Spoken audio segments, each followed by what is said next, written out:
when Arsenal was entrusted to Arsene Wenger, a little-known Frenchman, on the 30th of September 1996. No one knew he would change the club forever. As a manager for the Gunners, Wenger would become the longest-serving and the most successful in the club's history. Moreover, he would come to hold the record for the most Premier League matches managed after a 22-year spell with Arsenal between 1996 and 2018, surpassing Sir Alex Ferguson's record. But that's not all to do with his records at Arsenal. Upon joining, Wenger didn't take long to adapt to life in English football and guided the team to their first Premier League title in the 1997-98 season.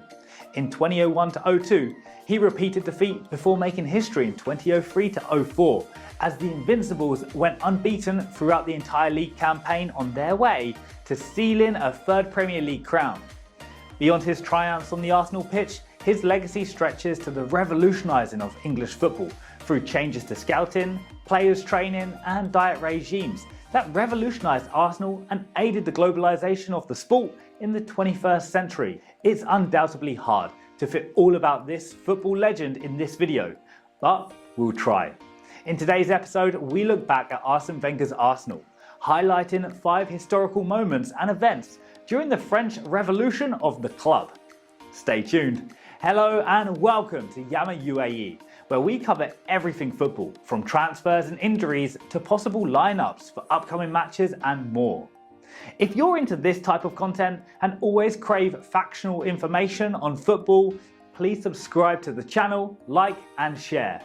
You're also welcome to comment down below with your thoughts and suggestions. And don't forget to turn on notifications so you can know each time I upload a new video. So, what historic developments happened at Arsenal under Wenger? Number 1. The rise of the goal-scoring machines. Arsene's early years in North London saw him tactfully combine the unrefined English core of a team that previously enjoyed trophy success under George Graham with his more pioneering ideas. This approach led to the achievement of the 1997-98 double success. Under him, Arsenal legend Ian Wright would become the club's record goal scorer. Wright was 33 when Wenger arrived. The injury curtailed his involvement in the glorious 1997-98 run-in. Even so, he'd broken Cliff Baston's long-standing Arsenal club record earlier in that season before going on to finish his Gunners' career with 185 goals in 288 appearances. But records are meant to be broken. Of course, Wright's best mark would be surpassed by the phenomenal striker Thierry Henry, whose incredible haul of 228 goals all came on Wenger's watch.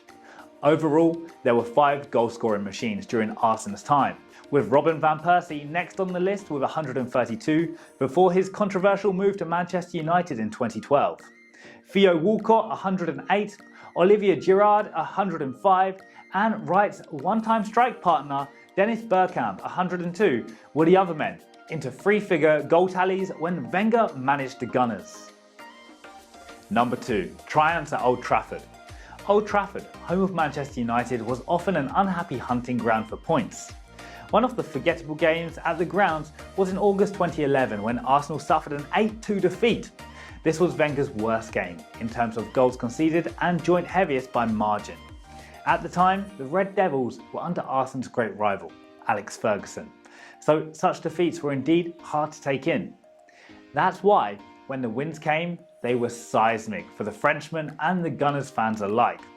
One such important win came in March 1998, when Marc Overmars tapped Nicolas Anelka's flick-on into his own path and slipped beyond Peter Schmeichel for a 1-0 victory that proved pivotal in that season's title race. Another iconic Arsenal moment in Old Trafford came in May 2002, when Sylvain Wiltord jumped into action, beating compatriot Fabien Barthez in a win that secured Premier League glory. Imagine how sweet a victory that was for Wenger, thrashing arch rivals United and winning the Premier League title on their pitch. On a side note, are you enjoying the video so far?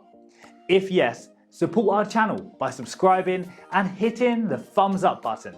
And don't forget to share the video with another football fan as well. Now, let's get back to the video. Number 3, EFL Cup Surprise. Wenger oversaw one of the craziest and most memorable EFL Cup moments for Arsenal. Battling for a spot at the quarterfinals against Reading at the Medanski Stadium in 2012. Wenger led the Gunners to a triumph 7-5 win in what could have been an embarrassing loss. Just 35 minutes into the game, Reading had overwhelmed the Gunners with 4-0. This early lead was a surprise as Arsenal had never lost a game to Reading under Wenger, winning all 9 previous games they had played against each other. But Walcott scored the first goal for Arsenal in stoppage time. That was then followed up with 3 more goals from Gerrard, Koscielny and Walcott in the second half, sending both teams into extra time. Arsenal took the lead in injury time with a 5th goal from Mariani Hammock, and Reading's Pavel Pogrebniak equalised the score with 5 minutes left.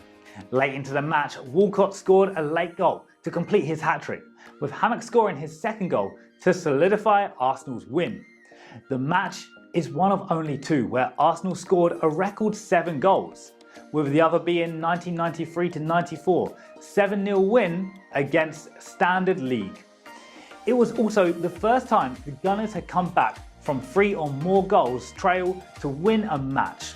Reflecting on the match later, Reading's manager at the time, Brian McDermott, who also happens to be a former Arsenal player, termed the defeat as the worst in his entire career.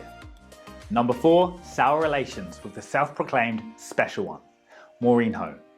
As the seasons went by, things between Wenger and Ferguson seemed to cool down. However, you could hardly say the same with Jose Mourinho, as the two came at each other every chance they could get. According to Mourinho, who never shies away from speaking his mind, Wenger was a specialist in failure. But Wenger equally didn't mince his words, one time saying, "When you give success to stupid people, it makes them more stupid sometimes and not more intelligent." This statement was after Mourinho's successful debut in English football with Chelsea in the 2004-05 season. So, it was a big blow on Wenger's pride and career when the Blues trounced Arsenal 6-0 in Stamford Bridge in the Frenchman's 1000th game as Arsenal's manager. But while the defeat was massive, it wasn't unexpected. It took Wenger 14 attempts to win against Mourinho, and even then, he only managed 2 wins in 19 meetups. Wenger's rivalry with Mourinho reached a fever high in 2014, when they physically clashed on the touchline in the Premier League game at Stamford Bridge. Number 5, 7 FA Cups, the most of any manager. The FA Cup is perhaps where Wenger shone most, achieving a feat no other manager had in the tournament's history in 2017. Chelsea, under Antonio Conte, was the obvious FA Cup finals favourites in 2017, having already bagged the Premier League title. The meeting was pegged as a rematch of the 2002 Cup final where Arsenal beat Chelsea 2-0. Arsenal kicked off the match with a goal from Alexis Sanchez in the 4th minute. Diego Costa equalised in the second half, and Aaron Ramsey sent the Gunners to victory with a late header. Arsenal won their 13th FA Cup title, and Wenger became the most successful manager in the tournament's history with an incredible win.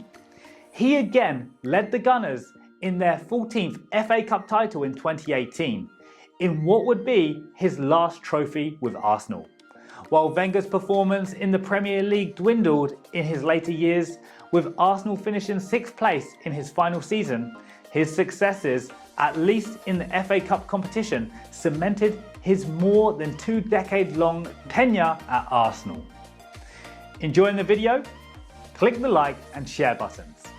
I post exciting football facts and trending news in the world of European football every week.